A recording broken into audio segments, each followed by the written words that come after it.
Hey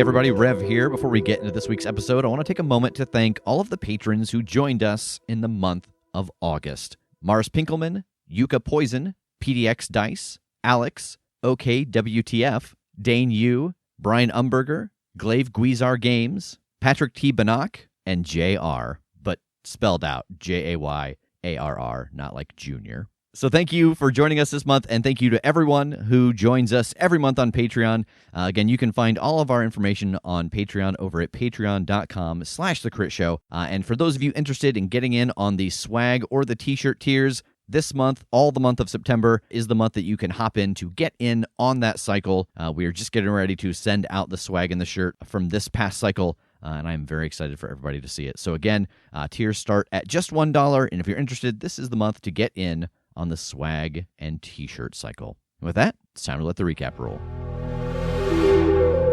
I have the thing and I'm heading back to the 606 if you want to join. She just gave it to you. Yeah, I just asked for it and she was very curious as to why I needed it, and I didn't say anything about it yet, but she reserves the right to ask me about it later. Well, I hope they're all this easy. Yeah, I don't think so. So a couple of moments pass with James holding this to his chest and watching the readout on his wrist from the device that TJ had built. And then he looks up and he smiles. I've got it. Really? Yes, one down. That's awesome. All right, Kit, so we're going to go check out these safe houses, right? How long do you think that should take? 5 or 6 hours, depending on how we travel to them, I guess, because they're all over. If we're hoofing it, it'll be a long time. But if we get a car or something, maybe 3 hours to hit all 6 of them. So as you make your way to the alley and down the side of this building, as Kit heads the other direction down the other alley, you do see movement inside of the window. And at first glance, it looks like 2 people asleep, maybe a little intoxicated. They kind of passed out where they fell. And I think the thing that you catch that is not what it appears to be is that the person who is slumped up against the other one is not asleep, cuddled against them. They are a vampire feeding on them. Megan, you have just made your way down the alley next to one of the safe houses for Mortalis. And as you walked by one of the windows, you saw inside 2 people who seemed like they were asleep, but upon further investigation, you realize that they are not 2 folks asleep. One is unconscious, the other one is feeding off of them. I think I want to backtrack around the other side of the house so I can get Kit's attention. Are you trying to, be sneaky about this, or are you just sprinting around to catch him? I'm going to try to be quiet to not alert the people that are inside. Okay, so I think this is going to be a keep your cool. So what exactly do you want the outcome of this to be? I want to avoid letting this vampire that's feeding inside, I want to move quick enough so that I can get to Kit without the vampire inside being alerted to other people being in the vicinity. All right, so roll keep your cool, and that is with spirit. It's actually with blood for me because one of my hunter moves is Slayer. When you keep your cool or let it out on a hunt, roll with blood instead of spirit. 13. Yeah, you are able to sneak very quickly around the building and catch up with Kit before they have made it to the back of their side of the building.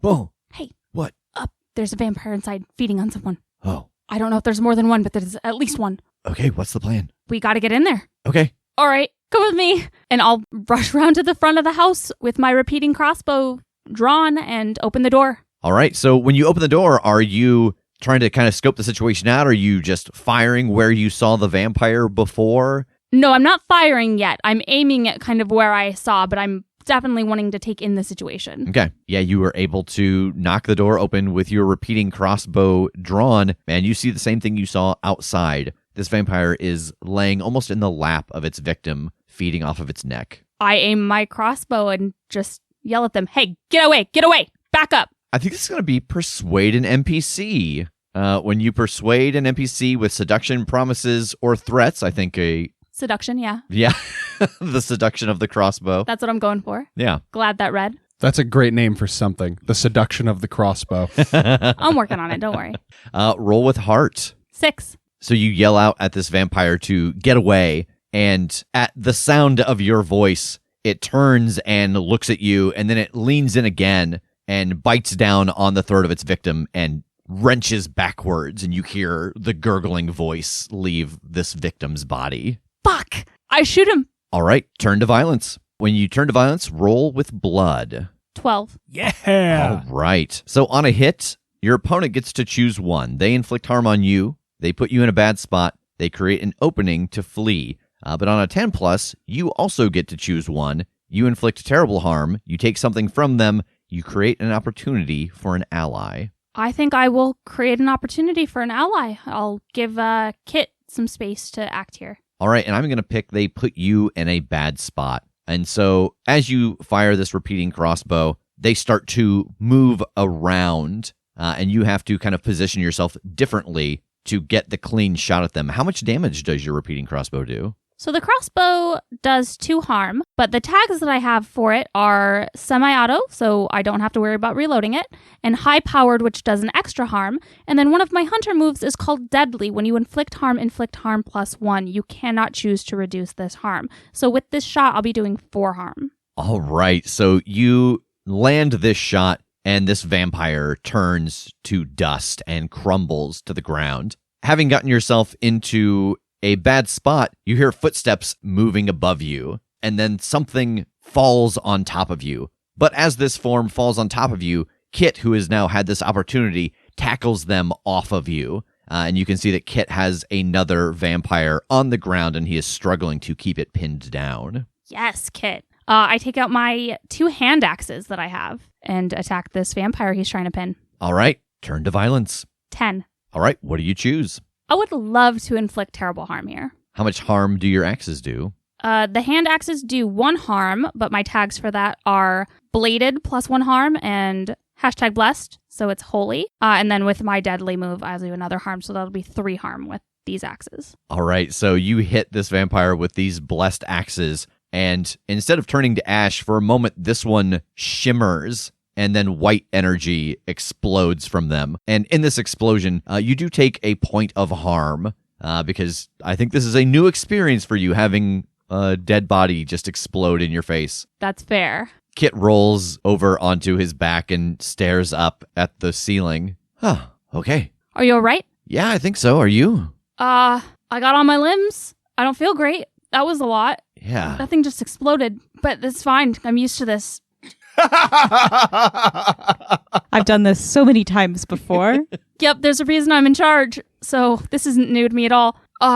What the fuck? How did this place get compromised so fast? I don't know. They must have followed someone here, or I'm struggling to come up with another explanation. Okay, how many people are supposed to be here right now? I mean, right now, just the 2 who were in charge of watching it. I look at the body on the couch. Yeah, it is one of the people who should be the guards here. All right, let's look for the other person. See if it's not too late for them. All right, where do you want to start? Where did the vampire that came from the ceiling, where did they come from? Is there like a stairwell? Yeah, you look up and you can see that they jumped from the 2nd floor because part of this area has a vaulted ceiling, so there's just a railing going across where the 2nd floor is. Let's head up that way where this one came from. If they got to the other person, then that might be where they are. Okay. And Kit runs over and starts going up a spiral staircase. And after a moment, he shouts down, "Yeah, we've got someone up here and they're still breathing. We should get him back." Yeah, can you get him downstairs, okay, on your own? Yeah. Is there anything left over from these vampires that I can look to see if they were carrying anything, or the other person that got killed? Do they have anything on their person that might identify them or identify us? The vampires know, but there is like a weapon and ID and stuff on the guard for here who was killed, so you could take that stuff to make sure that this wasn't marked as your territory. I definitely will. Yeah, after a moment, Kit comes down the stairs carrying an unconscious man with short hair and dark skin, and he carries him towards the front door. Oh, all right. Where do you think we should take him? Back to the church? All right, we're going to need to get a ride. I think we could maybe pass him off as being drunk or something, but definitely not for long enough to walk, and they need attention, so Yeah. I'll get us a ride. Okay. And I'll have it set up to meet us like a block down. And so as Kit and Megan get this injured member of their circle into the car, we find Jake walking just down the block from the Rookery building. It's getting close to dawn, and he's got an errand to run. Jake, as you approach the location that the lore merchant told you that this bookstore would be located, there's a line of about a dozen people waiting in front of an empty lot. I'll walk up and get in line. Okay. I'll ask the person in front of me, how long do they typically stay open? It depends on the time of year. Right now, I'd say about 12.5 minutes before they vanish. Okay. Yes, good thing you got here right when they open. They have to cycle people in and out pretty quickly. There's some times of year where it's like 8 minutes. Other times it's a nice, solid 17. Important to know what you're looking for then, huh? Oh, yes, this is not a place you want to browse, or you may find yourself stuck there until the next dawn.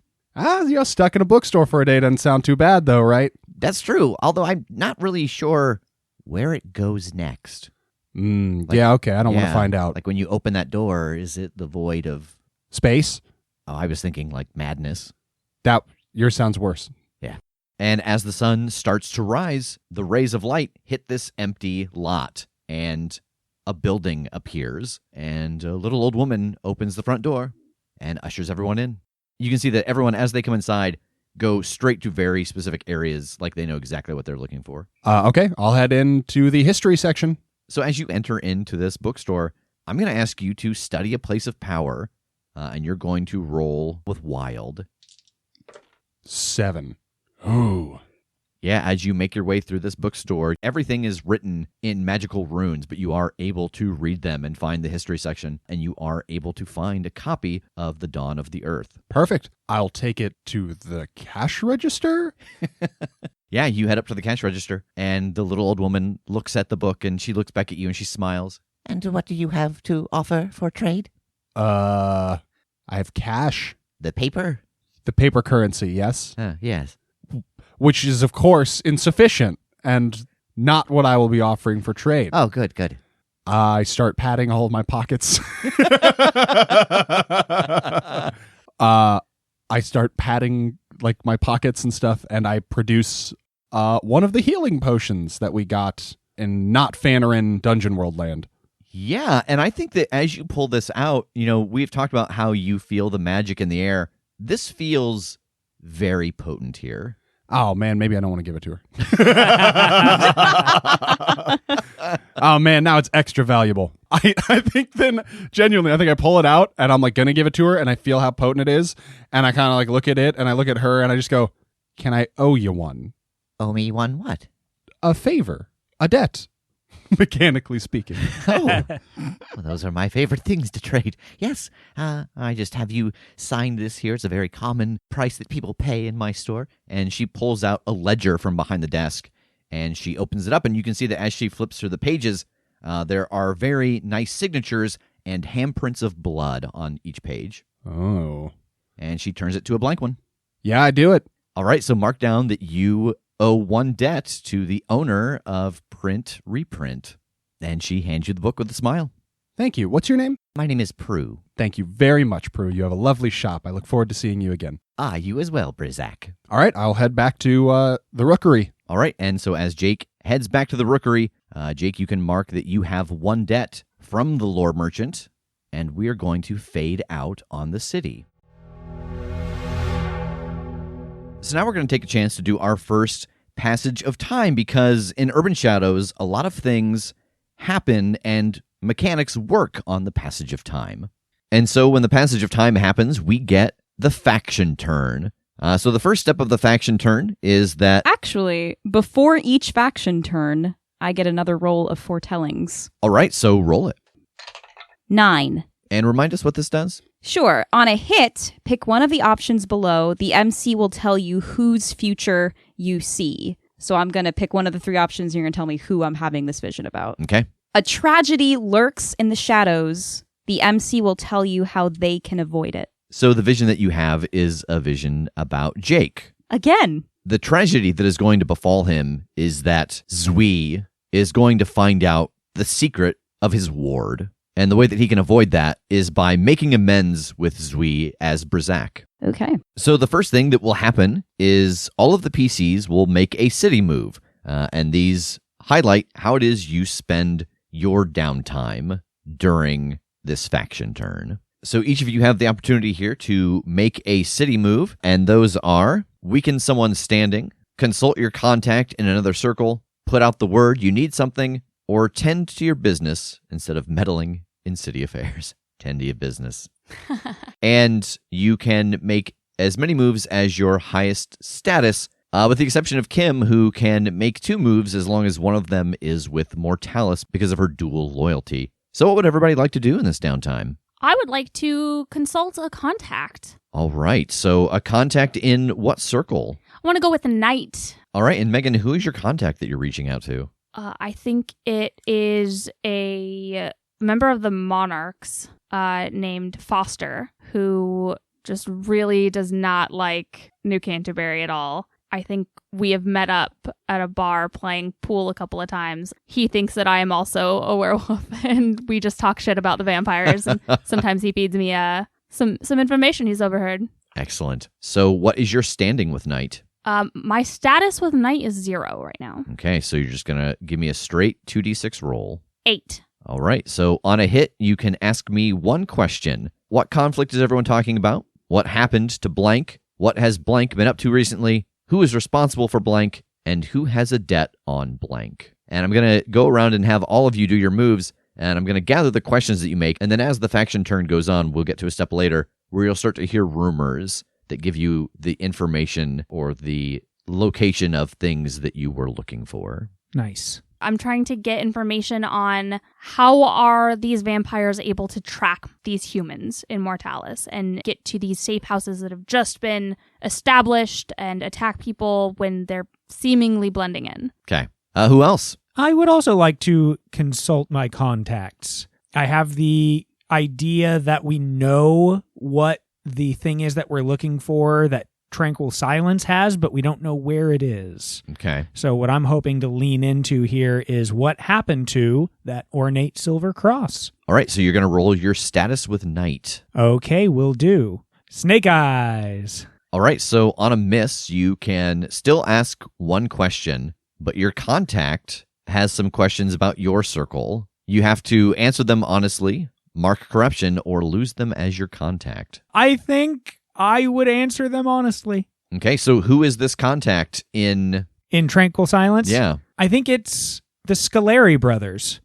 That's for you, boo-boo. Yeah, that's nice. All right, and so the question you're asking them is, what happened to the Silver Cross? Correct. Okay. All right, what else? I would like to consult my contacts in Night. All right, so who is your contact in Night?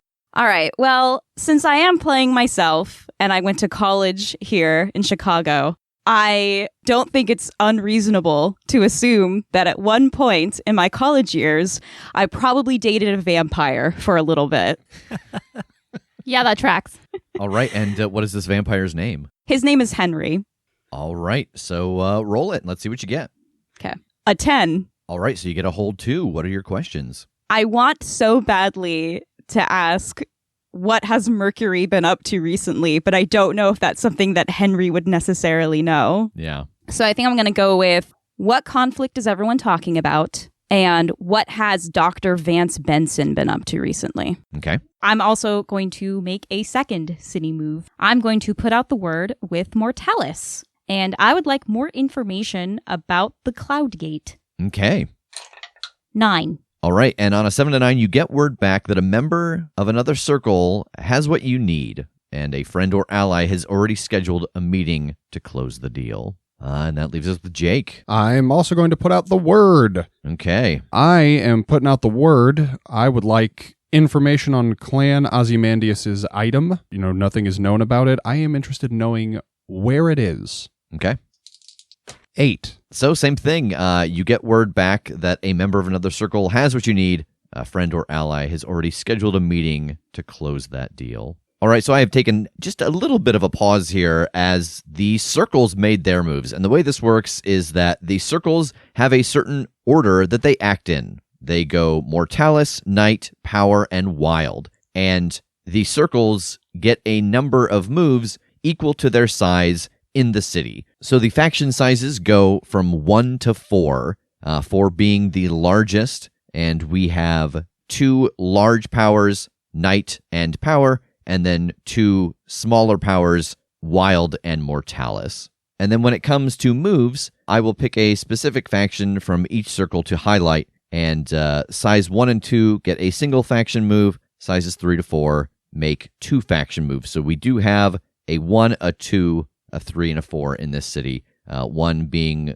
Mortalis, 2 being Wild, 3 being Power, 4 being Night. So now that they have made their moves in their order, you all start to hear rumors through the city. A couple of days have passed. You're starting to get into the groove of these cover identities. If you've got damage, that has healed by now. And we're going to say that 5 days have passed at this point. So the rumors that you start to hear on the street and back from your contacts are varied because you put out a large net. Tass, you find out that the Silver Cross that belongs to Tranquil Silence is buried in the basement of the Congress Hotel. Okay. And in exchange for that information, Tass, the thing that the Scolari brothers ask you is, what's the deal with the little imps that they sometimes see with the members of your circle? Yeah, okay. I pass along the information that they are sort of like little narcs for Lady Jency to keep an eye on all of her operatives. Okay, they thank you for that information. Megan, you reach out to find out who is making these attacks against the humans, against Mortalis. And the rumor you hear is that there is a small splinter group that is breaking off from New Canterbury because they don't like having all of these rules laid down for them. And they have made it their personal mission to try and hunt down any humans because that's the smallest faction, and then they'll work their way up. Okay, that doesn't sound good. Kim, you had consulted your contact in another circle. This was your ex, Henry, who is in New Canterbury, and you had asked information about what conflict is everyone in New Canterbury talking about, and what had Dr. Vance Benson been up to lately. So the conflict that everyone is talking about is a pretty continuous land grab, oddly enough, between New Canterbury and the Monarchs. There seems to be some infighting over who gets what territories, what buildings, and the map seems to be shifting pretty often, which is kind of unusual inside of a circle that they are fighting amongst themselves. And then as for what has Dr. Vance Benson been up to lately, he has been seen talking to a lot of the people of contact for all of the other factions because he really took the brunt of the blame for losing Dani in the confrontation over who would keep her as a ward. And so since she went missing, a lot of that is resting on his shoulders. Okay. And then you also put out the word that you were trying to find out information from Mortalis about Cloudgate. And what you heard back is that while they are uncertain about who is running Cloudgate, they believe that the envoy for the Lost Ones may have that information, and a meeting has been set up for you so that you can head to that point of contact and try to negotiate with them. Sounds good. And Jake, you reached out to get a sense of where Ozymandias's artifact is located. And it turns out there is someone who knows that information. A meeting has been set up for you with one of the lieutenants from Wild, and Mr. Damien O'Doyle, where you can try to negotiate with him for that information. The other rumors you hear over the course of these 5 days are connected with certain factions. First, you hear that not only have the Monarchs secured some new holdings in the form of a world-class Formula One race car driver and their car, but they were also seen bringing someone into their casino, and this person was wrapped in a sheet so they couldn't be identified, but their restraints were magical, technological, and just plain old physical. There is a rumor about the House of Strom bringing in members from outside of town to bolster their numbers, as well as one regarding some kind of strange, magical malfunction that happened at the vault. You also hear that the Court of the Silver Wing has seized the buildings around Lincoln Park, pushing Clan Ozymandias out of them. And you don't actually hear any rumors about Mortalis. But I will let you know here, since this is the first time we are going through these mechanics, that one of the moves that all of the circles have access to does give them the ability to hide their action from the public's knowledge. And so then the final part of the faction turn is that you all have the option to do the rumors move, where you can cash in debts, offer debts, or mark corruption to ask follow-up questions to the rumors that you have heard. And this will then set the stage for the next active period before the next faction turn. Does anyone have any rumors moves they'd like to make? I would like to mark a corruption to expose a vulnerability in an enemy's defenses. All right, so which of the rumors that you heard would you like to get this further information about? The monarchs. They were seen bringing in a heavily restrained hostage. I want to know about the vulnerabilities around their defenses of that hostage. Okay, so you're going to mark a point of corruption to expose a vulnerability in an enemy's defenses. So I think the vulnerability in the defenses at the casino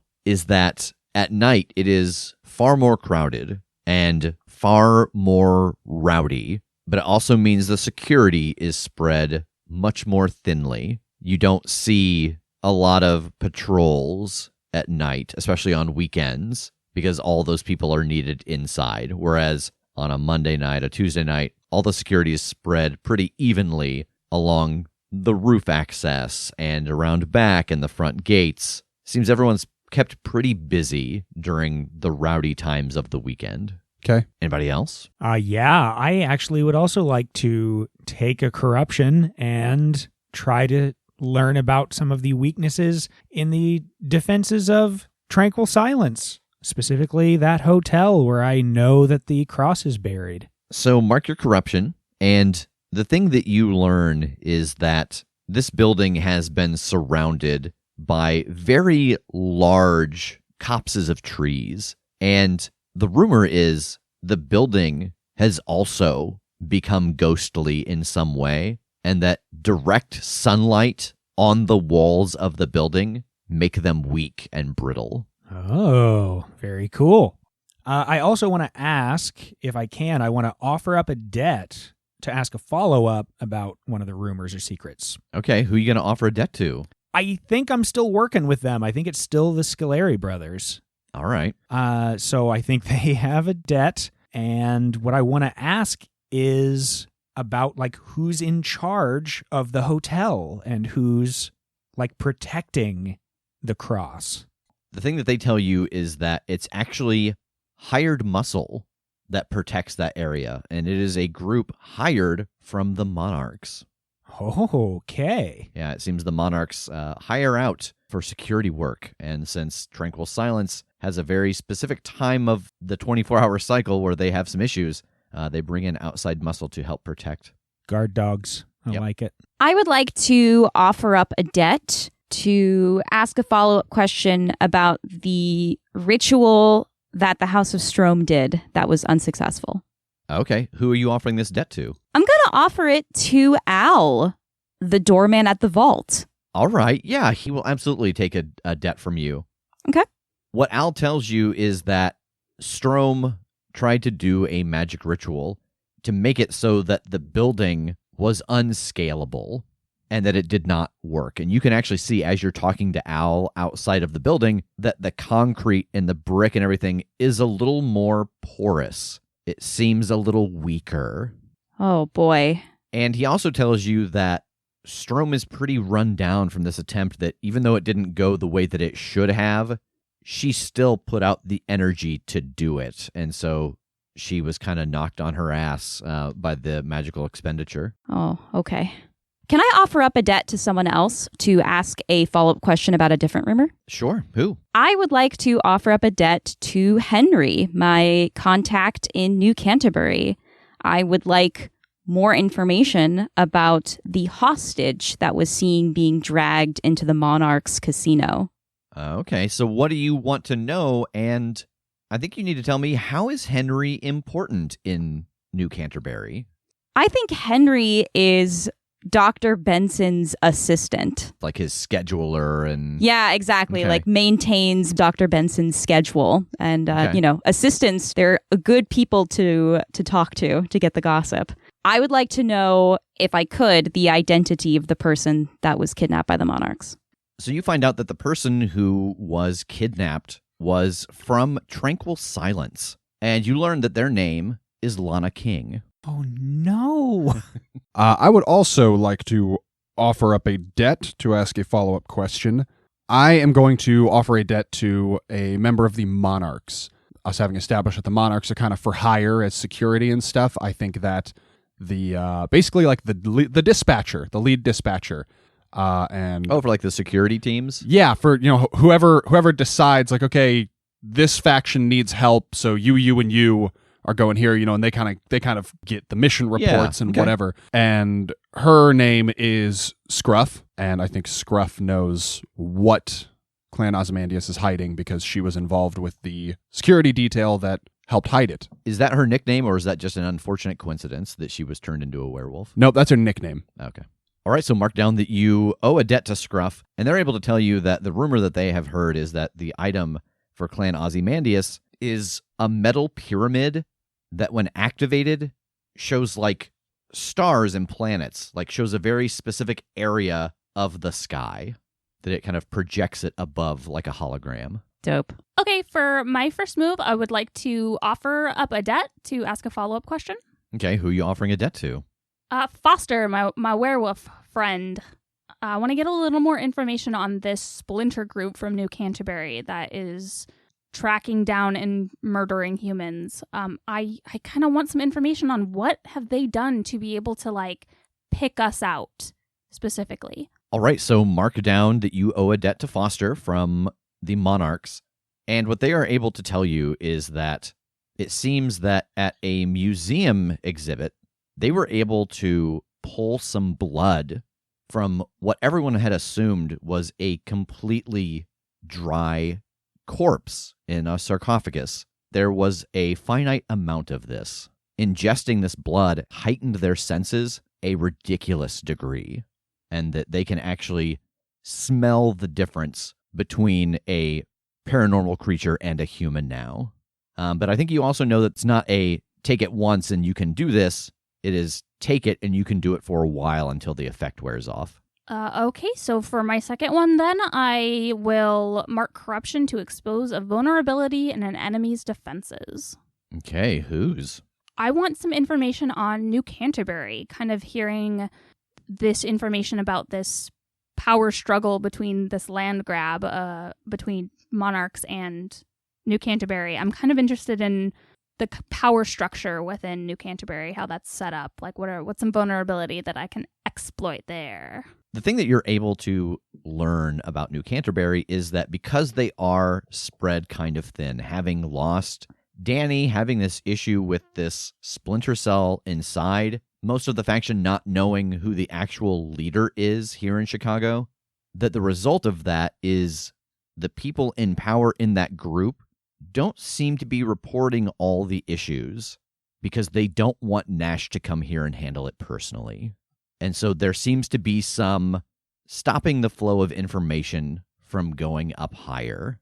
I love that Nash's organization is now just a don't tell mom situation. That's very good. I mean, would you want to tell him? I mean, you would. I would. pretty He's my sweet to you. grandpa. Yeah. So that brings us to the end of our faction turn. But before we go out of this, there are a couple things that are going to happen. So all of you, for the circle moves that you have used, you're going to mark that circle. So if you went to Mortalis and offered up a debt, if you went to the Monarchs and called in a debt, you would mark that circle. Once you mark all of the circles, that is when you will advance. And there are also the moves like hit the streets, study a place of power, put a name to a face, and the rumors move, which we have just done. So take a moment and mark all of the circles you have interacted with. And also, while we're here, I want to take a moment to give Jake something, because Jake has, as part of his playbook, your sanctum. One of the things is that it's difficult to get to. So we kind of established early on that Jake's sanctum is the castle back in the mine. So I want to give you just a small addition to one of your powers that you can use. So when you summon energy, you get that hold. Your teleportation only lets you teleport a short distance, like where you can see. But for the purpose of accessing your sanctum, if you spend 2 hold, you can teleport to your sanctum. If you spend the 3rd hold, you can take 1 person with you.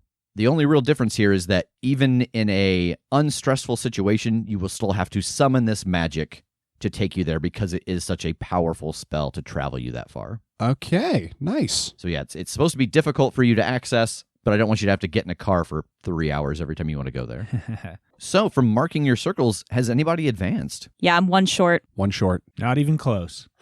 I think everything I've done has been in night. So no, I do also have 2 marked down, but not the other ones that I need yet. Okay. All right, so the last thing here is the end of session move.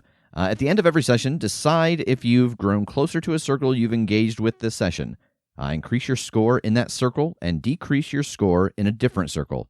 Tell the MC how your relationship to these communities have changed because of the events of the story, and mark one of the 2 circles involved in those changes. So we will also do this move as the end of our session when we go through and do the faction turn. This is an optional thing. You do not have to do this. This is if you feel like you have grown closer and away from a circle. So is anybody shifting their circle numbers around? I'm going to increase with power. Power is my faction. I am getting more involved in it. I am watching over Danny. I am doing favors for Lore Merchant. Like, I think I'm getting closer in there. And so I will decrease wild. You know, Zui from Silver Wing is mad at me, and the Lost Ones would be mad at me if they knew I had Danny, probably. So yeah, I think I'm probably not in their good graces. Do we feel like this would be decisions we would make based purely on the in-play interactions, or would the faction turn interactions also affect this? I mean, it says because of the events of the story, so I think it's open to interpretation. Like, some of you did some things in the faction turn that, while not scenes, were still interacting with NPCs and trading information and debts. So I think it's dealer's choice there. Okay. I was leaning towards I didn't think I was going to do it, but I think I might with that, because technically speaking, I did give up some information about Wild. So I think maybe I go down with them. And I think just by virtue, I think those line up that maybe I've gotten a little closer to night because of that. Okay. I think it makes sense to increase my score with Mortalis, especially based upon all of the things that I've done during this first session, meeting these 3 and working with James to set up their identities and making sure all of that went off as successfully as possible. You know, Rev, you and I have talked about how my working relationship with James was primarily based upon working with him to try to prevent Strome's assassination, and this was like our next task. And so I feel like this is my first sort of job kind of proving myself as a double agent. Mm-hmm. And I hate to say it, but I think it makes sense that I lower my score in power. Even if it was on good terms and with Strome's blessing, I did take an item out of the vault and give it to someone not in her faction. And that information is now in the world. Okay, and I am going to lower my standing with Knight. I feel like murdering some vampires, even if they were part of a splinter group, still probably counts as not being great. Also, I did get some information on New Canterbury's power structure. So I think just kind of gathering ammunition against them probably wouldn't put me in great standing with them. Not that I was to begin with, but yeah, I think that makes sense. And then I'm going to boost my standing with Mortalis. I think stepping into this role of running the red line and scoping out the safe houses, getting more familiar with how to run this faction and make things smooth, and specifically using my city moves and the rumor moves primarily to get information on how to keep humans safe would bump me up with Mortalis. Okay. So now that the faction turn is over, I think that we will always find at the end of a faction turn the 4 of you having reconvened inside of James Francis Tincher's subterranean lair. How's everybody holding up so far? Everybody chill? I mean, I got attacked by vampires earlier. That wasn't great. Definitely had to kill them and lost somebody. Oh shit, I'm sorry. Yeah, it's wild out there. There's something going on with them being able to tell who is human. They got like blood out of a mummy corpse in a museum or something that like gave him extra superpowers, and now they're just like, yep, we know that you're human. Damn. Okay, well, that's not great, but good to know. So, obviously we can keep an eye on that. From what I was able to gather, there's not much of this blood that lets them do this. So I don't know if it's a wait it out until they use it all up, or try and find where they're keeping it and get rid of it, or I don't know. Huh. All right. Well, I figured out where Tranquil Silence is holding their artifact. We've got a few avenues to deal with there. Seems like the monarchs are actually hired to guard the place.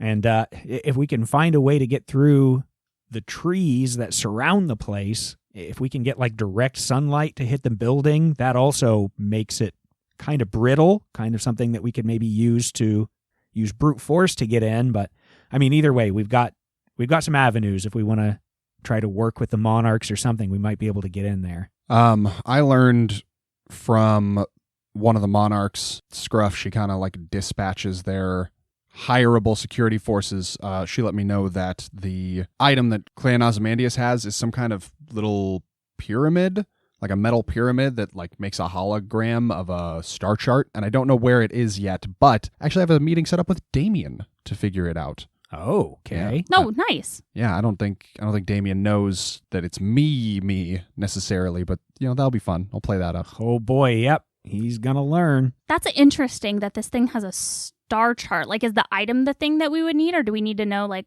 what, does that matter? Is it just a cool like nightlight, or is that important to know what star thing that is? I wonder. It might be. If this is something logistically, if we have to go to a place, it might not hurt to have that information. But as long as we get James close to it, that's all that really matters. I'll see if I can. We can see if we can snap a photo of it projecting while James is siphoning its energy or whatever. And as far as the protection on the item in the Wrigley Casino, security is spread pretty thin at night and especially on weekends. So if we're going to go for it, that would be the time to go for it, is maybe a weekend evening or weekend late night when security's got way too much going on as it is. Ah, okay. Yeah, that makes sense. Did I hear something about them like getting a hostage? Somebody in the casino? Yeah. I was talking to someone that I know in New Canterbury, and he told me that the hostage that the monarchs took was Lana King. Oh, shit. Yeah. Do we think it's the same Lana? I have to assume. I don't know. Is she immortal now? I know she did like a thing that made her look older, but I didn't know if that meant that she can't die.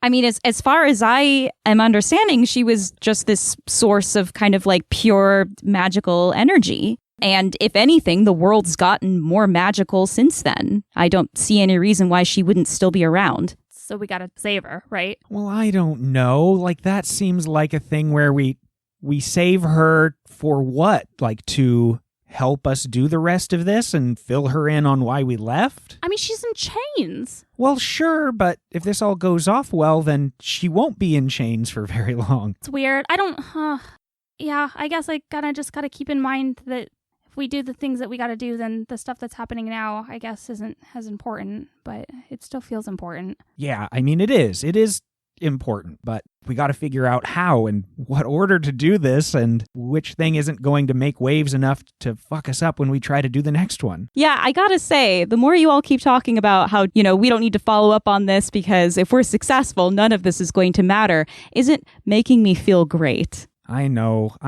Anyway, Jake, I had another vision about you. Stop it. I wish I could. They happen just randomly, and I guess I don't know. Like, you should be flattered. You left such a positive impression that I keep just having premonitions about bad things happening to you. I'm sorry.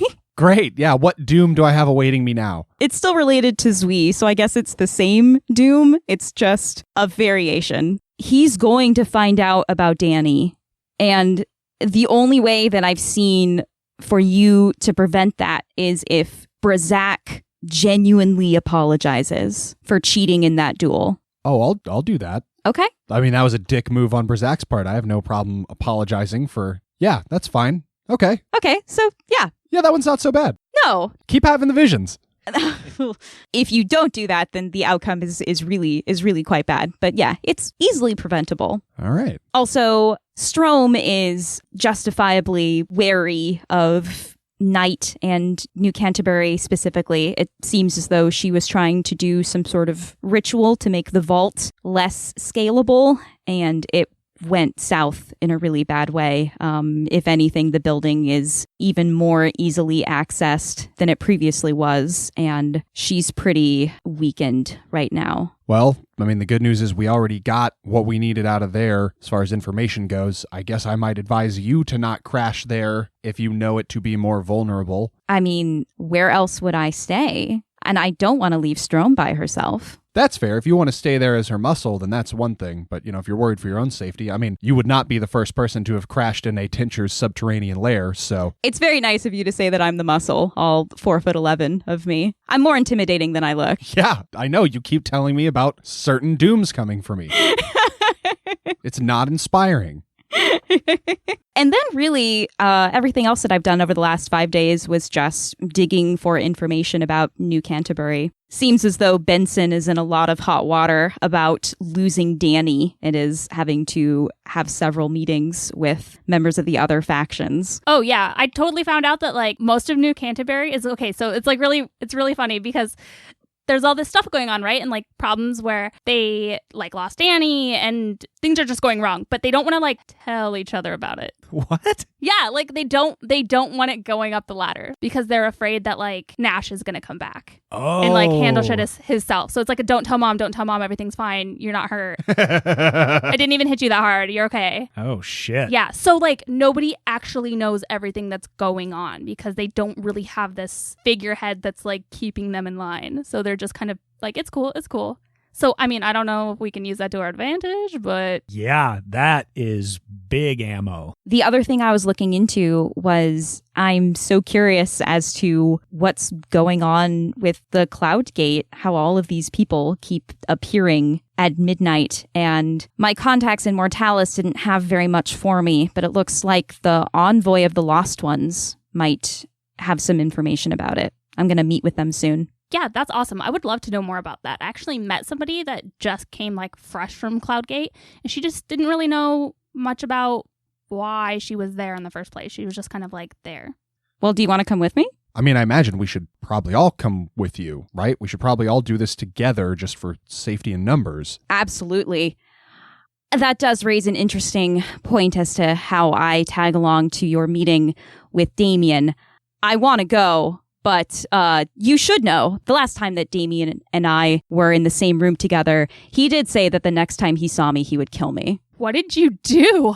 Well, I tried to lure him into a magic circle that would have banished him from this plane. That's harsh. But hey, if you all are as good of friends with Damien as you claim to be... I feel like we could at least make it smooth enough to not have any attempts on lives during the meeting. Maybe we keep you out of sight until maybe we don't spring you on him, though. We keep you behind a curtain and we're hey, you remember Kim?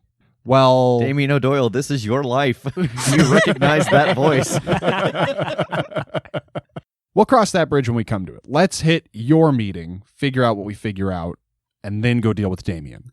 I like that. Sounds good to me. All right, so you are all going to head over to the Union Stockyards Gate for Kim's meeting with the Lost Ones. Is that correct? Yes. So as you have all heard, the envoy for the Lost One changes as the seasons change. And as you pull up and park your car and head towards the gate, there is a very large figure standing next to the Stockyards Gate. They have 4 legs, 2 arms, and are just covered in hair. They're shirtless, big muscles, and they're eating a cupcake. Would this be an opportunity to try to put a name to a face to figure out this person's reputation? It absolutely would. When you put a name to a face, or vice versa, roll with their circle. On a hit, you know their reputation. The MC will tell you what most people know about them. On a 10+, you've dealt with them before, learned something interesting and useful about them, or they owe you a debt. The choice is yours. All right, so Kim, you're going to roll this with Wild. Okay. 10.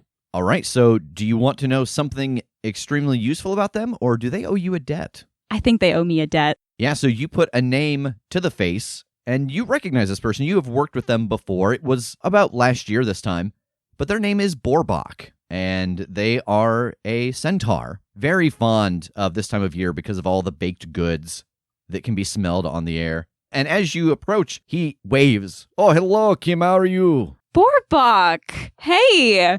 I didn't know that you were up this season. Congrats. Oh, yes, it was my turn to come back. It's very nice to be here. Who are your friends? So I think I'm pretty good introducing Rigel and Brazak, but Megan, does Fiona have another alias that she goes by? Yeah, so I think Fiona has these different kind of identities that she takes on when she's developing contacts in the different circles. For example, when she talks to Foster, she doesn't do so as Fiona, she does so as Alexandra. And as far as he is aware, she is a werewolf. So I will interrupt and kind of just take a step forward as Kim tries to introduce me, and I will reach a hand out to Borbok's non-cupcake bearing hand. Alexandra, nice to meet you. Oh, nice to meet you. What can I do for you? I was looking into information about the Cloud Gate and how people keep appearing there. It's a big mystery, and a little birdie told me that you might know something about it. Oh, interesting. You've heard that Borbok knows secrets, huh? Well, it might be true, but what do you need for Borbok? I mean, had I known that I was meeting with you, I would have brought you some of those apple donuts that you really like. Oh, one of his hooves stamps. What can we do for you, Borbok? Well, if it is exchange of services for information, I would gladly make that trade for you. There is something that I actually am very interested in getting my hands on. At the zoo right now, they have a nightmare on display. It's beautiful, and I would like to get some of the hairs from its tail, because Borbok's working on a little something to see if Borbok and a nightmare, what do you get when you mix them all up? Sounds like the setup to a joke. Oh, I think it would be anything but funny. I think my enemies would tremble. I look around at the rest of the group. I think we could do that for you. What do you all think? I love the zoo. Oh, same. Yeah, you all are from out of town, so you haven't gotten a chance to see the zoo. It's pretty great. Yeah, let's go. Excellent, excellent. And he goes around and he pats each of you on the back. As he does, he stops at you, Jake. There's something funny about you. Thank you. I like to think that I'm a funny guy. No, not funny, ha-ha. Funny, no.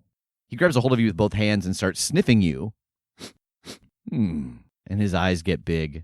You have the scent of the lost ones on you. Tell Borbok, which of my clan have you been spending time with?